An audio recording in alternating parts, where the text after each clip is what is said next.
Dale E. Bredesen, The Ageless Brain: How to Sharpen and Protect Your Mind for a Lifetime. You walk into a room and forget why you're there. You misplace your keys. Again. You reach for a familiar word, only to find it's vanished from your mind. Typically, we just laugh these moments off. Just getting older, I guess. But as these cognitive slip-ups become increasingly common, a deeper anxiety lingers. Is this the beginning of something worse? That's the question at the heart of The Ageless Brain. Physician Dale Bredesen challenges the assumption that cognitive decline is an unavoidable part of aging. Drawing on decades of clinical work and cutting-edge research, he offers a comprehensive approach to not only preventing, but potentially reversing that decline. Instead of passively accepting the slide towards Alzheimer's, Bredesen urges us to recognize the control we do have. And it's not just through theory alone. He supports his claims with scientific evidence, medical experience, and a powerful new framework for thinking about brain health. Whether you're in your 20s or your 90s, the Ageless Brain lays out practical strategies to preserve and enhance mental clarity throughout your lifetime. So, if you've ever questioned whether aging has to mean losing your edge, this blink offers a hopeful and eye-opening answer. Cognitive decline can be prevented. Nina was in her 40s when she began forgetting things. Nothing big, just misplacing bits and bobs every now and then, or experiencing occasional brain fog. But that's normal, right? It's just part of getting older. Well, according to physician Dale Bredesen, that's entirely the wrong attitude. Cognitive decline may be common, but that doesn't mean we should just brush it off as normal. When we start noticing signs, or ideally even before these signs appear, we need to take action.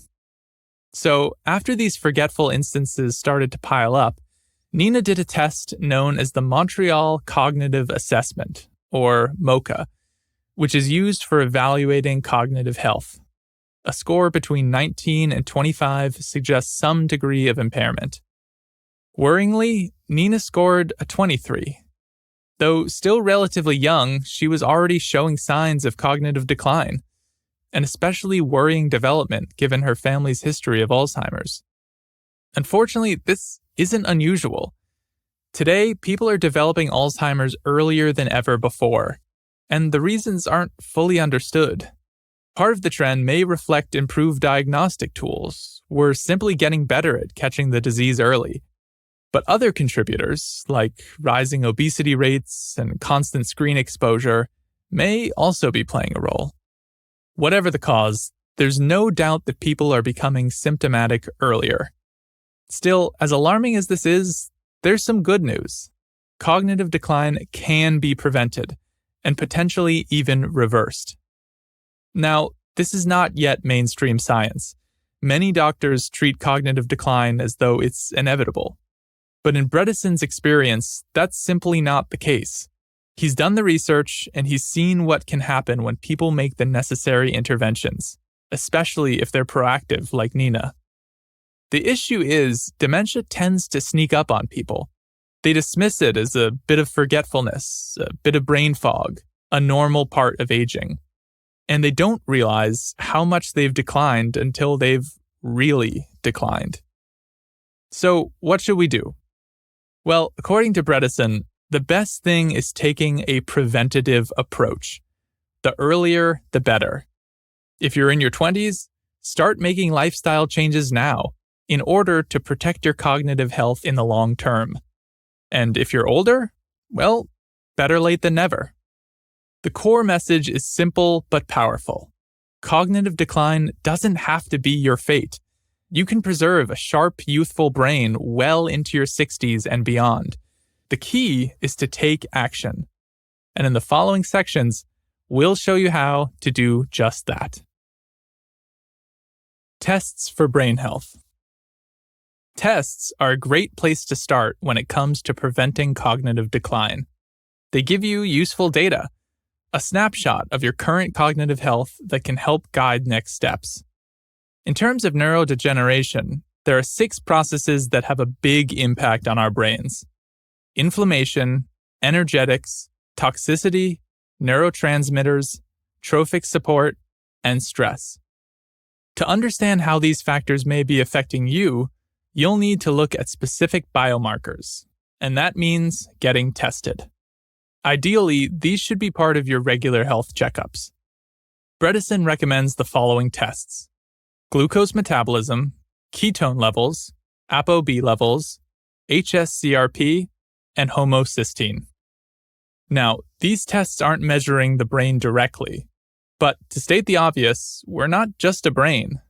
Knowing what's going on in our bodies can tell us a lot about the state of our brain health.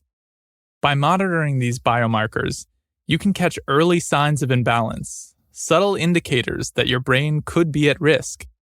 And when it comes to prevention, early detection is everything. Bredesen also highlights a newer generation of tests that assess brain-specific function. One important marker is GFAP, glial fibrillary acidic protein, which reflects brain inflammation. A 2023 study found that GFAP levels can begin to rise up to 10 years before Alzheimer's symptoms appear. Bredesen recommends establishing a baseline GFAP level at age 35 and then retesting every 5 years. It's also worth checking on your levels of NFL, neurofilament light chain, and p-tau217, the other early markers of neurodegeneration. Then there are cognitive tests, like the one Nina from the previous section took, the MoCA. Ideally, this should be administered by a professional, but free online versions are also available. Another solid option is the St. Louis University Mental Status, or SLUMS, exam. Now, a quick word on cost. While you'll need to pay out of pocket for many of these tests, Bredesen points out that in the US, they're surprisingly affordable, often costing less than what people spend annually on coffee. And the real question isn't just whether you get tested, it's what you do with the results. If you catch signs of decline early on, are you willing to make the changes that could protect your brain for years to come? Diet. Diet has a huge impact on cognitive health. It probably comes as no surprise to hear that yes, you should eat more vegetables, and yes, you should cut down on sugar. But beyond these general guidelines, there's a specific kind of diet that Bredesen recommends for optimizing brain health. Aim for the following: a plant-rich, mildly ketogenic diet. It should be high in phytonutrients, fiber, monounsaturated fats, omega-3 fats, and detoxifying cruciferous vegetables. Eat low-mercury fish, avoiding tuna and swordfish, and preferably you should also avoid grains, dairy, and simple carbohydrates. A vegan or vegetarian diet can be healthy as long as you make sure you're getting all the nutrients you need to sustain your brain. Meat is fine in moderation, but it needs to be good quality, pastured chicken, for example, or grass-fed beef. Now, if that all sounds like too much, here's a principle to keep in mind. Remember the Skittles slogan, "Taste the rainbow"? Well, aim to do that with fruits and vegetables rather than candy.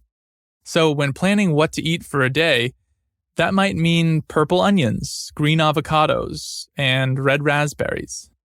That said, it's important not to go overboard with fruit, since it's naturally high in sugar.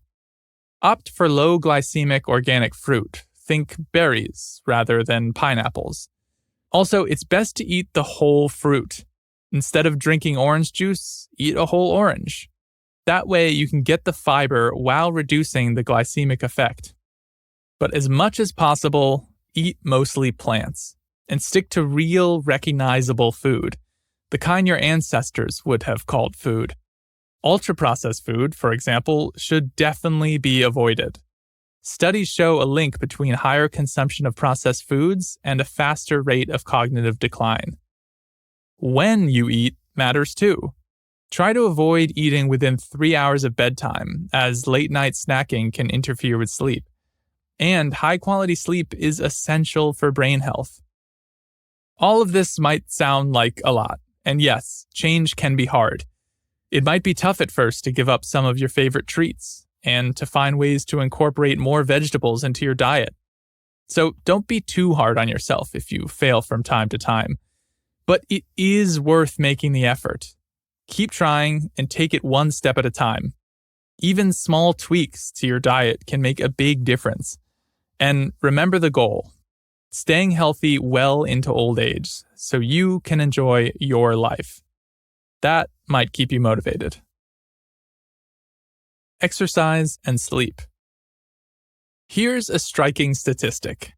About a quarter of the population carries a gene variant linked to an increased risk of Alzheimer's. And this genetic factor can begin affecting memory performance as early as age 18 or 20. You can't change your genes, but you can change your lifestyle. Diet is one powerful tool. Another is exercise, which acts as a potent antidote to cognitive decline. What's good for your body, it turns out, is just as good for your brain. And while any type of exercise can help to improve your cognition, ideally you should be aiming for a variety. The starting goal is 3 hours of aerobic exercise a week. That could be something like jogging, swimming, or cycling. And on top of that, it's important to do regular strength training and a high-intensity interval workout every now and then. And in order to maximize the benefits for your brain, Bredesen also recommends blood flow restriction training and exercise with oxygen therapy. Now, you might be thinking, I don't have time for all that. But research shows we often have more free time than we realize, and investing even a portion of it in exercise pays off in ways that go far beyond the gym. And don't get too hung up on what kind of exercise is best. The main thing is that you do something you enjoy, so you can keep it up, whether that's running in the park or lifting weights in your backyard. And just as it's best to avoid eating late at night, exercising earlier in the day is also a smarter choice. Evening exercise can interfere with sleep, which brings us to another major benefit. Physical activity helps you sleep better. By increasing energy expenditure and regulating sleep hormones, exercise promotes deeper, more restorative rest. That, in turn, helps reduce stress and anxiety, both of which are closely tied to cognitive health. And we should be aiming for the right amount of sleep as well. Not too much, not too little. Somewhere between 7 and 8.5 hours a night is ideal. Surprisingly, though, more than 9 hours is also associated with a higher risk for dementia as well. But it's about quality as well as quantity. That means a sleep session that includes 1.5 hours of REM sleep and at least 1 hour of deep sleep. Even if you think you're a fairly good sleeper, it's worth considering if there are any changes you can make to improve your overall sleep quality. Avoiding screens at bedtime, for example, or sticking to a regular sleep schedule. Don't stress too much about it, but do pay attention. Your brain will thank you. Brain training. We can make changes at any stage of life, and our brains can too. That's thanks to neuroplasticity, the brain's remarkable ability to rewire and adapt in response to new experiences. Ideally, we want our brains to stay flexible throughout our lives, constantly adjusting to different circumstances. One powerful way to support this is through brain training, cognitive challenges that engage us intellectually and psychologically. As with everything we've discussed so far, starting early is ideal, but brain training offers benefits for everyone, even those already experiencing cognitive decline. Still, for the average person, here's what Bredesen suggests. Set yourself a small cognitive challenge every day, a medium challenge every month, and a big challenge every year. These challenges need to be new, activities that force you to use your brain a bit differently. For example, a small challenge could be a new kind of puzzle. If you usually do crosswords, do Sudoku instead. Or break a habit. Go to a different coffee shop one day, or work in another room. Those are daily things. For your medium monthly challenge, try reading a different genre of literature, or experiment with cooking a new kind of cuisine. The big cognitive challenge, something you do annually, should be something more ambitious. It might be learning a new language or some other kind of long-term study. By setting yourself these kinds of challenges, you're improving your brain's capacity for reorientation and change. That way, when other kinds of changes come your way, it'll be easier to adapt. Social connection plays a key role here as well. Meaningful relationships demand flexibility, constant interaction, and emotional responsiveness, all of which support neuroplasticity and help keep the brain young. And it's not just about close friends and family. Interacting with strangers can also stimulate the brain. Meeting someone new forces your brain to process unfamiliar information, faces, voices, and cues about whether this is someone to remember. These moments of social novelty are, in essence, micro-workouts for the brain. One theory for why social interaction is so cognitively protective is that it encourages flexible thinking. In every conversation, we're challenged to adjust our assumptions, rethink our perspectives, and navigate differences. And this mental agility may explain why research suggests that people with strongly partisan views, on either end of the political spectrum, tend to be more prone to memory issues and distorted perceptions of reality. It's yet another reason to stay curious, open-minded, and engaged with those who see the world differently. Ultimately, brain training needs to be both neurological and psychological. By taking a holistic approach, we can build a more resilient brain. And hopefully, we can stay young even as we get old.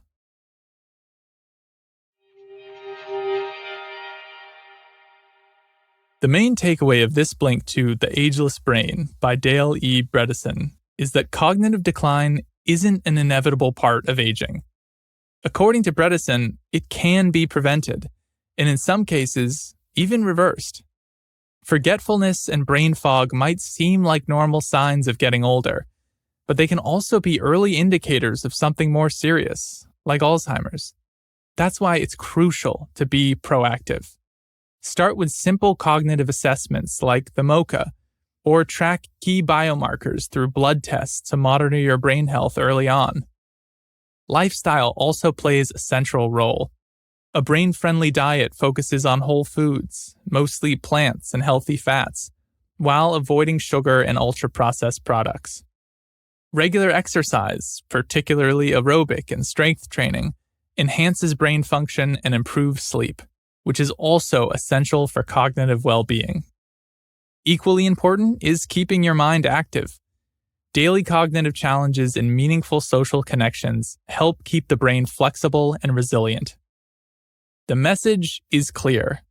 It's never too early or too late to care for your brain.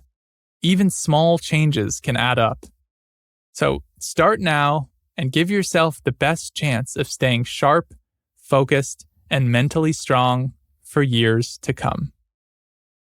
Okay, that's it for this blink. We hope you enjoyed it. If you can, please take the time to leave us a rating.